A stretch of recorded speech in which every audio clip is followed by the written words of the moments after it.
L'Iran envoie 5 bateaux chargés d'essence au Venezuela. 3 questions pour comprendre. Le pétrolier Fortuné est arrivé au Venezuela ce dimanche, en provenance d'Iran. Il sera suivi de 4 autres, le Forest, le Pétunia, le Faxon et le Clavel, dans les heures et jours à venir. Ces 5 bateaux chargés de barils d'essence, il s'agirait d'1,5 million de barils de carburant, viennent ravitailler le Venezuela qui connaît une pénurie de carburant sans précédent. Cette opération n'a rien d'anodin.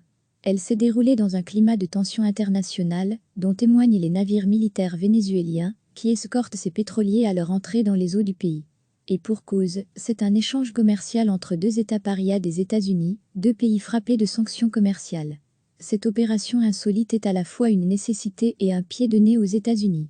Décodage de Thomas Posado, spécialiste du Venezuela à Université Paris 8. Le Venezuela doit importer de l'essence aujourd'hui, parce qu'il connaît une grande pénurie, qui aurait pu paralyser le pays, si le confinement pour le coronavirus ne l'avait pas déjà fait. De longues files se forment devant les pompes à essence. Aujourd'hui, il est même difficile d'assurer que les soignants puissent arriver dans les hôpitaux et que les agriculteurs puissent assurer les récoltes et amener leur production en ville. Il peut y avoir plusieurs jours de file pour faire un plein, explique Thomas Posado, docteur en sciences politiques à l'Université Paris 8. Ces scènes de pénurie contrastent avec le fait que le Venezuela dispose de l'une des plus grandes réserves de pétrole au monde. Mais la production y est en chute libre. On était autour de 3 millions de barils, il y a quelques années, on est autour d'1 million à présent, dit Thomas Posado. Il explique, le Venezuela a les premières réserves de pétrole au monde mais pas forcément d'essence, parce qu'il s'agit d'un pétrole lourd qui a besoin d'être raffiné. Et pour de multiples raisons, les possibilités de raffiner sur place ont baissé. Il épingle plusieurs facteurs qui pèsent sur la production. Il y a une fuite de techniciens capables de gérer ce traitement du pétrole. Plus de 5 millions de Vénézuéliens ont quitté le pays, y compris les gens les plus qualifiés. C'est aussi une industrie pétrolière qui a été mal entretenue et qui est aujourd'hui mal approvisionnée. Des diluants, des pièces nécessaires à cette industrie n'arrivent plus dans le pays. Leur importation est devenue extrêmement difficile à cause des sanctions commerciales que les États-Unis ont imposées au Venezuela. Manque de personnel qualifié, manque d'investissement, corruption, impact des sanctions américaines. Aujourd'hui, les pompes à essence sont vides et les possibilités d'en importer fortement réduites. L'Iran est depuis longtemps un partenaire commercial pour le Venezuela. Les étroites relations entre Caracas et Téhéran datent de l'époque du président Hugo Chavez, au pouvoir de 1999 à 2013 au Venezuela, prédécesseur de Nicolás Maduro. L'Iran a aussi manifesté de nombreuses fois son appui politique au président Nicolás Maduro, dans le conflit qu'il oppose au président de l'Assemblée nationale vénézuélienne, Juan Guaidó, soutenu par les États-Unis. Cette relation Venezuela-Iran se resserre aujourd'hui parce que ces États ont des besoins complémentaires, essence contre or, et sont d'une certaine manière logés à la même enseigne, frappés tous deux de sanctions commerciales américaines qui pèsent sur leurs économies respectives.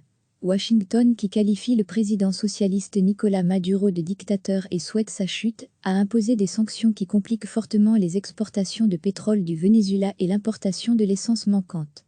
En janvier 2019, les États-Unis stoppent toute importation de pétrole en provenance du Venezuela et ils menacent de sanctions les États qui achètent ce pétrole, rappelle Thomas Posado. Ils menacent aussi les entreprises pétrolières qui continuent à opérer au Venezuela. L'entreprise russe Rosneft se retire du pays. L'Iran est l'un des seuls qui n'a rien à perdre face aux États-Unis dans ce scénario-là. Le partenaire logique devient l'Iran, malgré la distance, analyse l'expert. L'Iran est l'un des seuls qui n'a rien à perdre face aux États-Unis. L'Iran est déjà sanctionné, il subit déjà un embargo commercial comme le Venezuela, avec des mesures extraterritoriales qui bloquent l'économie iranienne.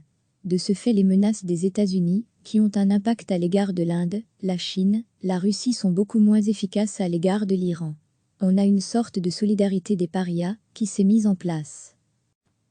Un échange commercial entre États parias sous le nez des États-Unis. Une certaine tension entoure l'arrivée de ces bateaux. Des navires de guerre américains patrouillent en mer des Caraïbes, en mission contre le trafic de drogue. Une présence qui fait pression, mais n'a pas empêché le passage du premier pétrolier iranien. En sera-t-il de même pour les suivants? Quel retour de flamme attendre des États-Unis?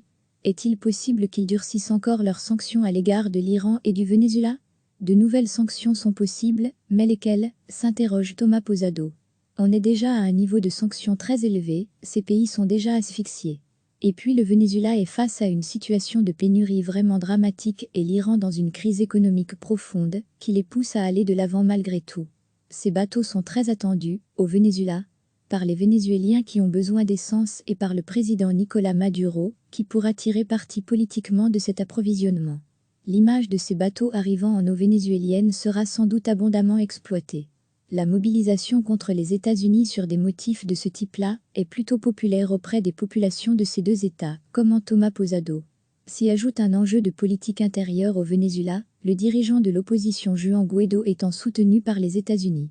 En défendant une optique d'affrontement avec les États-Unis et en faisant venir de l'essence coûte que coûte sous le nez des États-Unis, le président Nicolás Maduro montre qu'il approvisionne, lui, le peuple vénézuélien pendant que Juan Guaidó de fait asphyxierait la population par l'intermédiaire des sanctions américaines.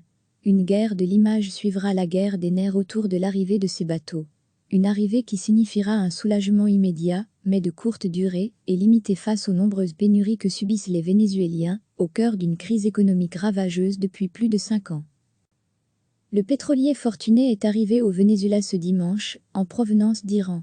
Il sera suivi de 4 autres, le Forest, le Pétunia, le Faxon et le Clavel, dans les heures et jours à venir.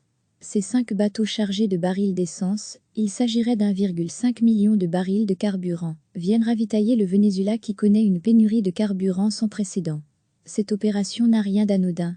Elle s'est déroulée dans un climat de tension internationale, dont témoignent les navires militaires vénézuéliens, qui escortent ces pétroliers à leur entrée dans les eaux du pays. Et pour cause, c'est un échange commercial entre deux États parias des États-Unis, deux pays frappés de sanctions commerciales. Cette opération insolite est à la fois une nécessité et un pied de nez aux États-Unis. Décodage de Thomas Posado, spécialiste du Venezuela à Université Paris 8.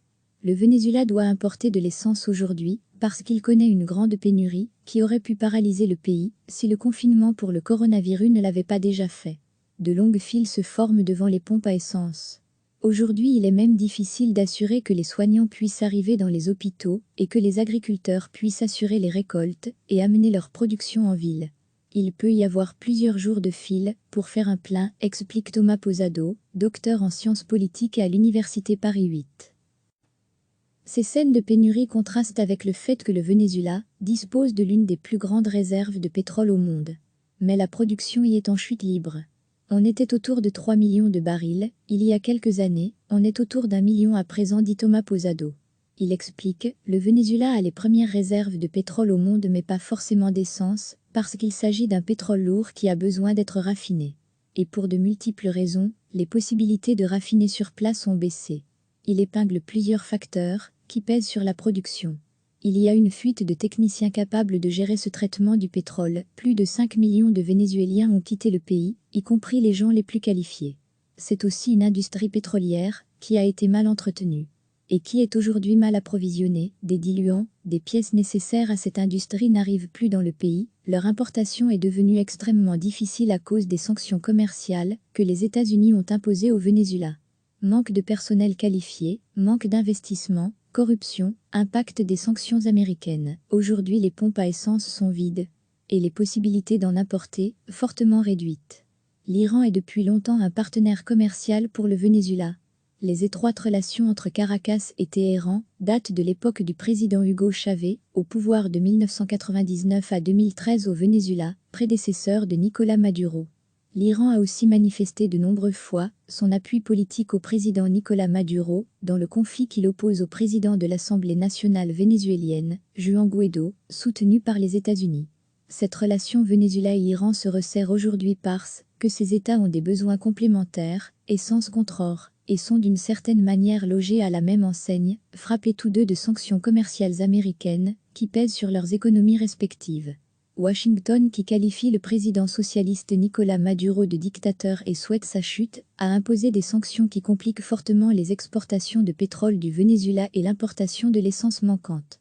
En janvier 2019, les États-Unis stoppent toute importation de pétrole en provenance du Venezuela et ils menacent de sanctions les États qui achètent ce pétrole, rappelle Thomas Posado.